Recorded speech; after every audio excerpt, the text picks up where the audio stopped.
Hello, everyone.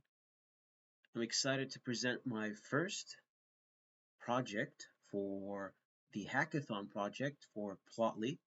And this is my first submission ever and my first hackathon participation in a hackathon. So I'm excited to present to you.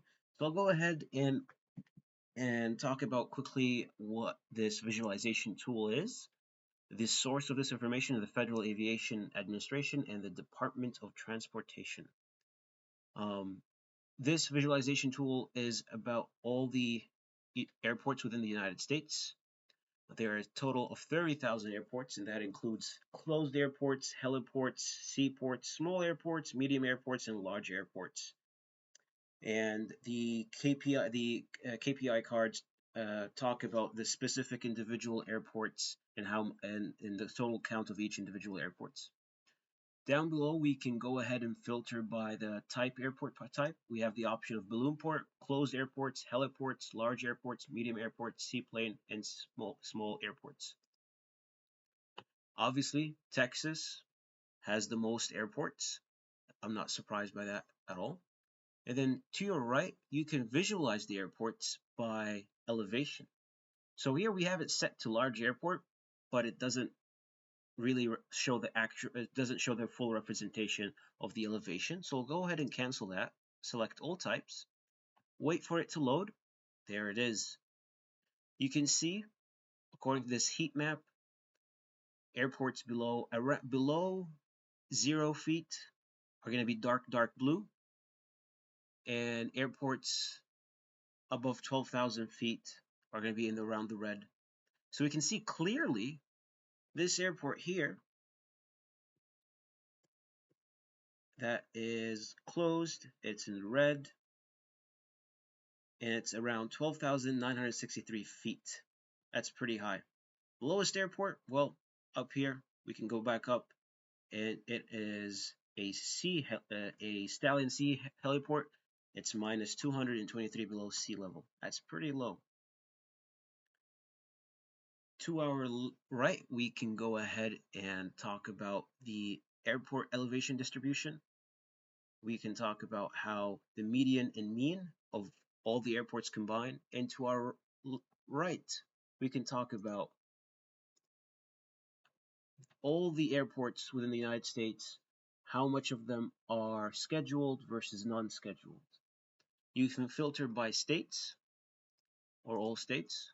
Well, if you want to take a look at all scheduled airports, scheduled airports pretty much means airports that have scheduled airliners going into them. United, American, Delta, Southwest. Those are all scheduled services. And then the last is my favorite tool that I created with a little bit of Python is, let's just say, for example, you're a pilot and you know your aircraft with full fuel can fly 1,000 miles. So we go ahead and adjust the distance of 1,000 miles, and let's just put the airport to an airport that's famous. Let's say the airport is JFK. So we start with the identifier KJFK.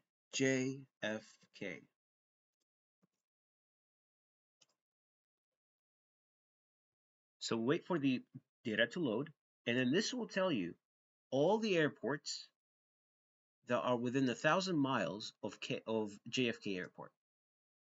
JFK is located in New York. It's a pretty famous airport for pilots, and it has a lot of congested traffic. Let's just say we're a small pilot and we don't want to go all these airports. We definitely don't want to go to closed airports, so we'll go ahead and unfilter closed. So we'll move the purple dots. And because we're a small airport, we don't want to go to large airports. So we'll go ahead and remove large airports. We'll go ahead and remove medium airports. As a fixed wing plane, we can't land at heliports. And we definitely don't want to go to balloon ports either. And we don't want to go to seaplane bases either.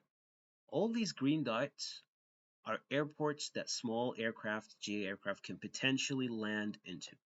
Let's just say we don't want to go to a small airport, but we want to go to a large airport. Now you have those red dots will tell you where are those large airports. And if you can tell, they're usually located by big cities: Chicago, Richmond, Washington, Pittsburgh, Columbus. Those are all big airports. I hope this quick presentation helped you understand what my project is about, and good luck to all the winners. Thank you.